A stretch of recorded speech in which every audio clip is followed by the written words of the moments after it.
manifiestos, ¿no? Claro, o en asambleas políticas masivas. Exacto. O en esos discursos. Si alguien quiere ver cómo nace una conciencia social dispuesta a desafiar el orden establecido, la intuición siempre nos dice que debemos buscar en los grandes manifiestos, ¿no? Claro, o en asambleas políticas masivas. Exacto. O en esos discursos grandilocuentes con megáfono en mano. Como que asumimos que ciertas personas ya nacen con una convicción inquebrantable.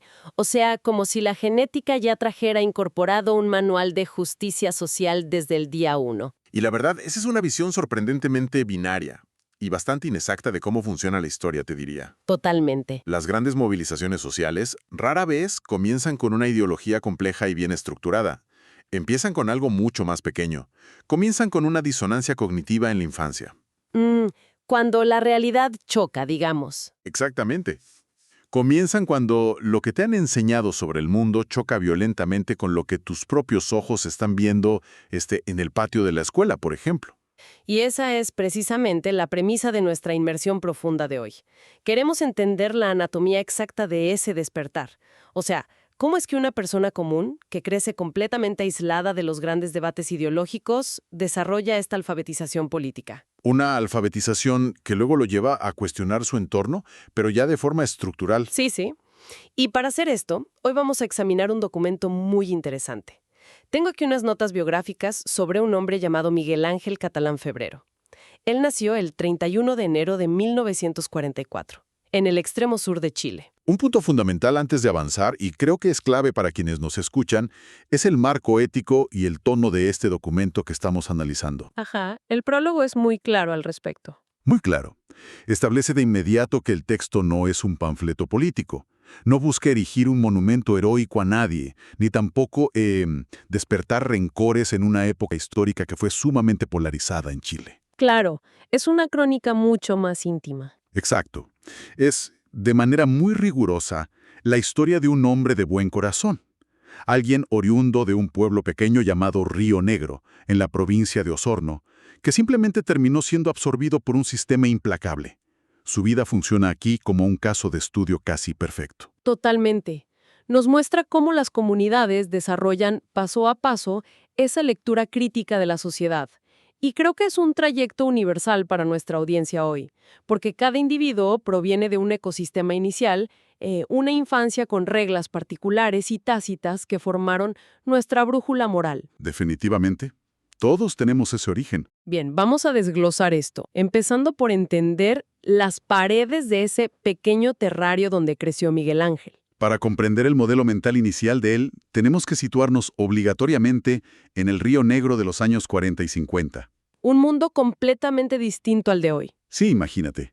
Un pueblo maderero y agrícola de apenas unas 4.000 personas. Y la infraestructura era tan precaria que tener electricidad no era para nada una garantía. ¡Wow! Dependiendo de una pequeña turbina, ¿verdad? Sí, una que estaba installada en un sector conocido localmente como La Toma. Y cuando esa turbina fallaba, o simplemente no daba abasto para el pueblo, las familias tenían que recurrir a las lámparas de querosén. O sea, esa luz amarillenta y oscilante era la que dictaba el ritmo de la vida de todos. Absolutamente. Y las notas describen la casa familiar con una textura que es casi palpable. Sí, hablan de una casona de madera gruesa, diseñada específicamente para resistir meses y meses de lluvias torrenciales, y ese frío sureño que, bueno, dicen que se cala en los huesos. Un frío terrible. Y detrás de la casa corría un riachuelo de aguas bastante turbias. En el centro del salón, el verdadero corazón de la vivienda era una gran estufa de hierro. Una salamandra, ¿no? Exacto, una estufa salamandra. Y la dinámica de toda la familia giraba en torno a la supervivencia más básica. Los hermanos tenían que turnarse a regañadientes y tiritando de frío para salir al patio oscuro a buscar leña apenas la caja empezaba a vaciarse. Claro, es que ese nivel de detalle sensorial nos indica cómo el entorno va moldeando la percepción del mundo. En una comunidad así, el enfoque humano está casi 100% en el trabajo físico. En superar las inclemencias del clima día a día. Exacto. La política nacional, los debates sobre leyes o derechos, son apenas un eco muy distante. Algo que llega con semanas de retraso. Toda la cohesión social depende de la rutina. Y hay unas anécdotas en el texto que capturan esa rutina infantil con una viveza increíble. ¡Oh, sí! ¿Como la de los hermanos empujando a su madre por la espalda? Sí, en esa gran cuesta, solo para ayudarla a caminar más rápido hacia el centro del pueblo. ¿O esa fascinación tan típica de niños de poner monedas de cobre en las vías del tren? Solo para ver cómo la maquinaria pesada las aplastaba y las dejaba completamente lisas. Es que son recuerdos muy universales de una época. Y sobre todo, mencionan los partidos de fútbol en el patio de tierra de la escuela. ¿Usaban esas pelotas de cuero macizo? Sí, esas cosidas con rombos que al empaparse en el barro del sur de Chile, bueno, besaban como una verdadera bala de cañón. Literalmente patear una roca. Pero es justamente en medio de ese barro y de esos partidos donde aparece la primera gran anomalía en su sistema. Ahí es donde empieza el cambio. Miguel Ángel, en pleno juego, empieza a registrar ciertos datos que rompen su burbuja por primera vez. Observa que algunos de sus compañeros corren detrás de esa misma pelota pesada, pero lo hacen con los zapatos rotos. O derechamente descalzos en pleno invierno sureño, lo cual es impactante. Impactante, sí. Y también nota que algunos niños simplemente desaparecen a la hora del almuerzo porque no traen nada para comer. Y claro, la mente de un niño busca respuestas. Ajá. Entonces le pregunta a su hermano mayor por qué ocurre esto. Le dice por qué algunos tienen zapatos gruesos y otros no tienen nada. Y la respuesta del hermano es de una honestidad brutal.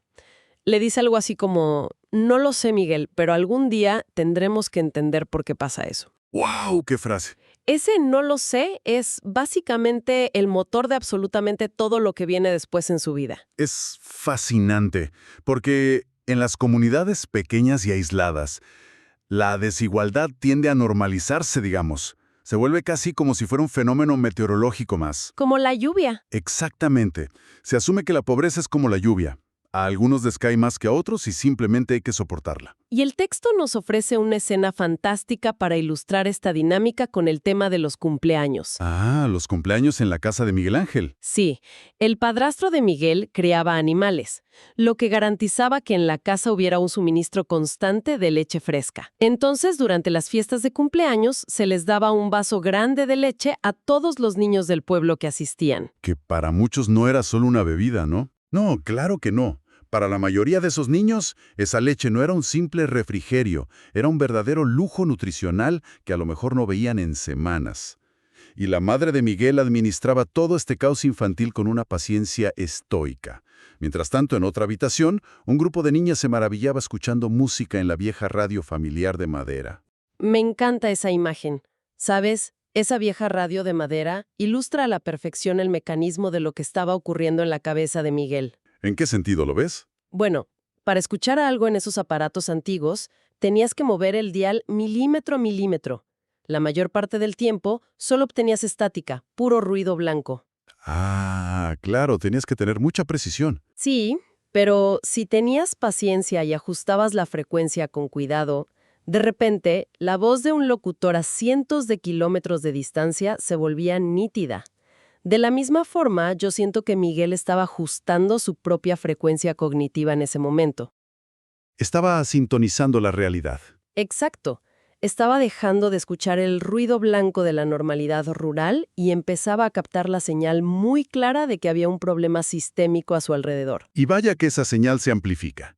Se amplifica a un volumen casi ensordecedor cuando la geografía de su vida cambia por primera vez. Sí, cuando se va de Río Negro. Así es. Los padres, en un esfuerzo enorme por romper este ciclo del trabajo agrícola de sol a sol, toman todos sus ahorros y deciden enviar a Miguel a cursar el liceo a la ciudad de Osorno. Y el choque sociológico es inmediato. Inmediato. El mundo rural, donde la pobreza se disimula un poco entre vecinos conocidos y redes de apoyo, colisiona de frente con la urbanización. Es que en Osorno, la pobreza deja de ser solo unos niños descalzos jugando en el recreo. Se convierte en algo mucho más pesado, algo estructural. Se hace innegable. Sí. Él ve a compañeros que llegan tarde al liceo y la justificación ya no es que el clima estaba malo. Dicen cosas como, a veces llego tarde porque tengo que ayudar a mi viejo en el trabajo. Estamos hablando de adolescentes sosteniendo la economía de sus propios hogares. Es fuertísimo. Y luego ocurre una interacción que creo que es clave en el documento. Un compañero de él suelta una frase en la calle que reconfigura todo el mapa mental de Miguel. Le dice, no es justo. Si uno quiere estudiar, debería poder hacerlo, aunque sea pobre. Lo que presencia aquí es trascendental. Es la transición de ver la carencia como mala suerte a verla como una barrera. Como un muro, claro. Exacto. Entiende que la pobreza en la ciudad es un mecanismo y su comportamiento cambia radicalmente a partir de ahí. Deja de ser pasivo. Ya no es el niño que simplemente observa en silencio desde una esquina. Ahora es un estudiante que levanta la mano, que cuestiona abiertamente la autoridad de los profesores y que empieza a debatir las normas del liceo. Espera, me surge una duda aquí leyendo el texto. El documento señala que los padres de Miguel notan esta actitud rebelde y contestataria de su hijo, se alarman profundamente y deciden sacarlo de Osorno. Lo envían a terminar la secundaria aún más lejos, a Puerto Montt. Así es, lo cambian de ciudad. Pero, ¿por qué se asustan tanto?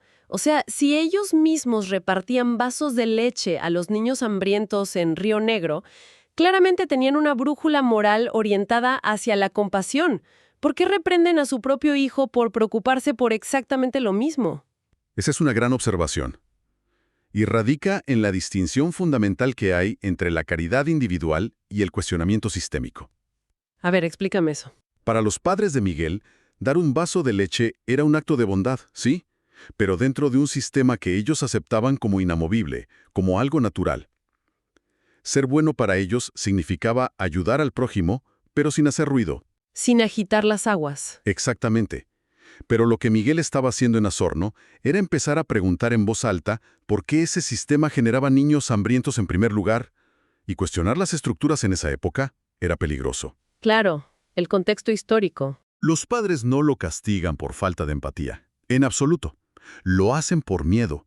Ellos creían genuinamente que al cambiar su geografía, alejándolo de estas nuevas amistades politizadas en Osorno, podrían, entre comillas, curar su ideología. Utilizar la geografía como una cura para la ideología.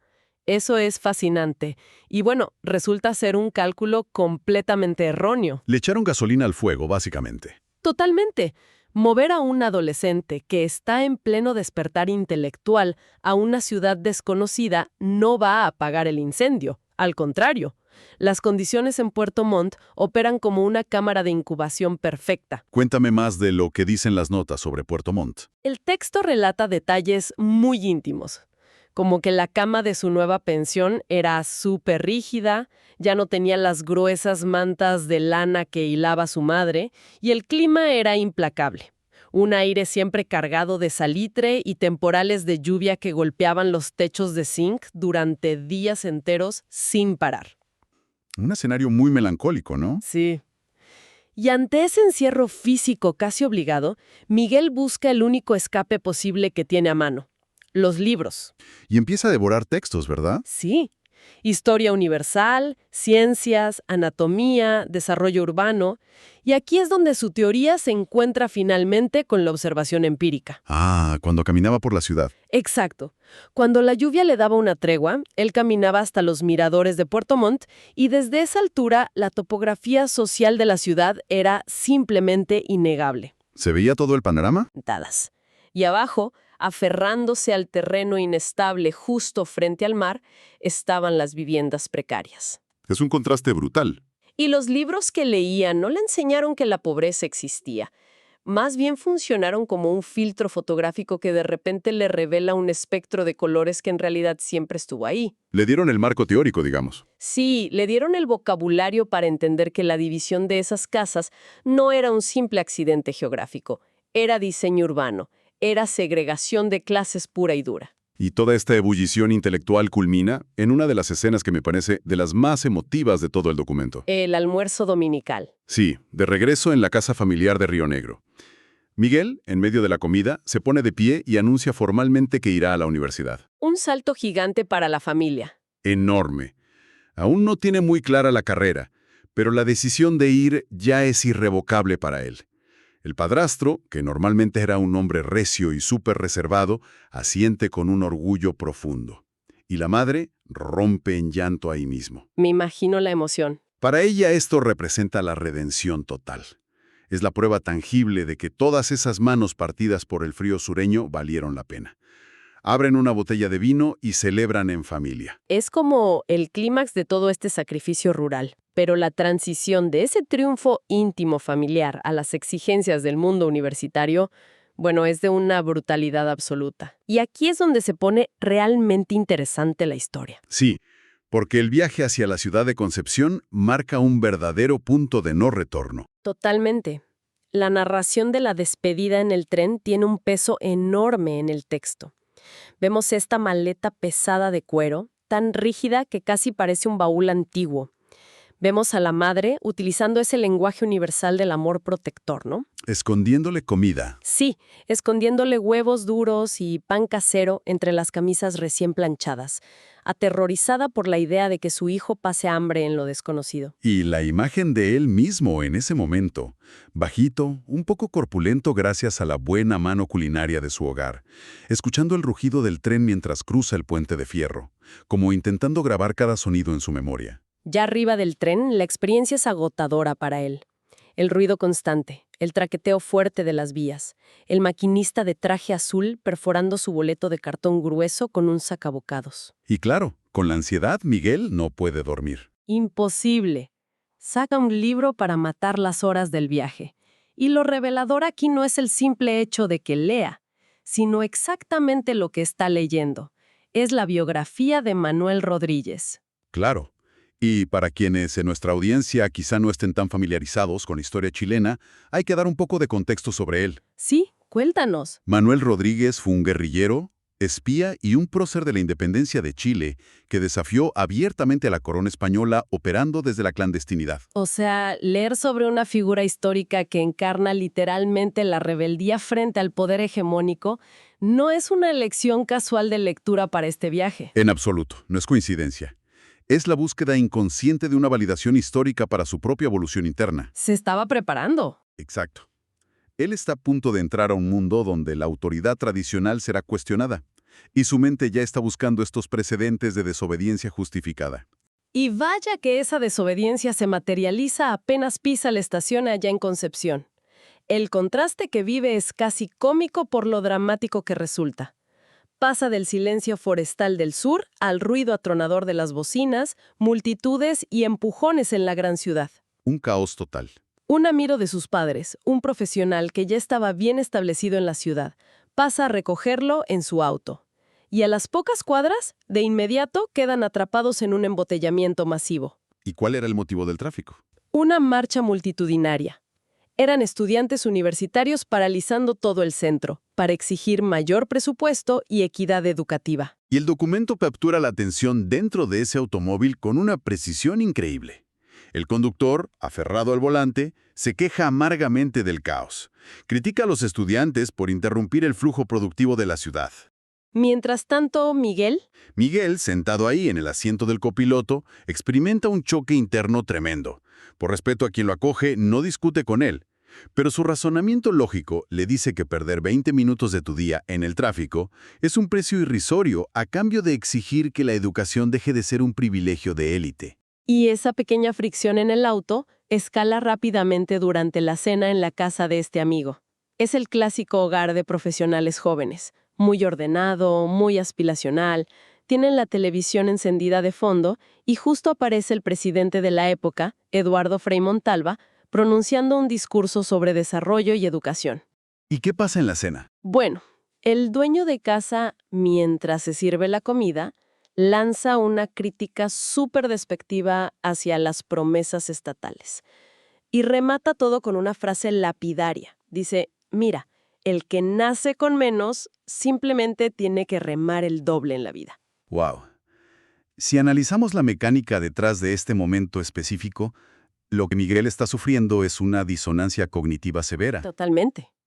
Tiene frente a sí a un hombre exitoso que es amigo de su familia, validando una meritocracia que ignora por completo el punto de partida de las personas. Y Miguel sabe que eso no es cierto. Claro que lo sabe, porque lo ha vivido en carne propia. Él sabe que sus padres remaron el triple durante toda su vida y aún así dependían de una estufa leña y lámparas de querosén. Sabe que el niño descalzo de su escuela, en Río Negro, no necesita remar más rápido. Lo que necesita es un bote que no esté hundido desde el principio. ¡Qué buena metáfora! Pero claro, las reglas de la hospitalidad lo obligan al absoluto silencio en esa mesa. Se traga la frustración junto con la comida. El ambiente en ese comedor se vuelve insoportablemente denso, te digo. El lenguaje corporal de Miguel debe haber sido muy evidente porque la esposa del anfitrión, que estaba con un bebé en brazos, interviene para desactivar la bomba. Busca cambiar de tema. Sí. Lanza una pregunta completamente desconectada del clima político tenso. Le dice, ¿a usted le gusta la música de The Beatles, Miguel? Y él simplemente asiente, aliviado. Es que esa pregunta funcionó como una escotilla de escape de emergencia. Un salvavidas total. Cuando la desigualdad estructural choca así, de frente, con la etiqueta de la mesa de un extraño, la cultura pop proporciona un territorio neutral increíble. Un lugar donde todos pueden volver a respirar sin enfrentarse ideológicamente. Le permite terminar la cena sin mayores conflictos, pero la tensión real no desaparece, se acumula en su cuerpo. Y esa primera noche lejos del nido apenas puede dormir. Me imagino. Todo es nuevo. El colchón se siente extraño, falta el olor característico a madera húmeda de su casa, y a la mañana siguiente se prepara para el rito de iniciación más importante de su vida, hasta el momento. Su primer día oficial en la universidad. Y fíjate cómo decide abordarlo. Lo hace con la solemnidad de un funeral de Estado. Sí, se pone traje, ¿no? Se levanta tempranísimo, se pone un traje súper formal, su corbata, un peinado impecable. En su mente, entrar a la universidad es honrar el sacrificio de su madre empujando la carretilla. Exacto. Es honrar todos los ahorros de su padrastro. Requiere un respeto absoluto de su parte. Exacto. Pero al cruzar las puertas del campus, la realidad lo abofetea de nuevo. El campus universitario no es el templo silencioso y sagrado del saber que él imaginaba. Es un hervidero social. Un caos. Ve a cientos de estudiantes vestidos con una informalidad que a él le resulta casi insolente. Llevan camisas desabrochadas, chaquetas gastadas, el pelo largo. Y los muros tapizados. Los muros de los edificios están literalmente sepultados bajo capas y capas de panfletos políticos. Hay convocatorias a asambleas, debates acalorados en medio de las escaleras. El ritmo es frenético, te diría que casi agresivo. Miguel, con su traje formal de pueblo pequeño, se siente instantáneamente desplazado. Sí, el texto usa una expresión muy chilena para describir ese momento exacto. Dice que se siente como un pollo en corral ajeno. Y creo que esto nos lleva al núcleo del problema. Plantea una pregunta importantísima sobre la adaptación humana. A ver, cuéntame. ¿Cómo sobrevive un individuo que fue criado bajo el paraguas protector y hasta autoritario de una familia rural, cuando de pronto es arrojado a un ecosistema donde tu apellido o tus padres no importan absolutamente nada? Es un cambio de reglas completo.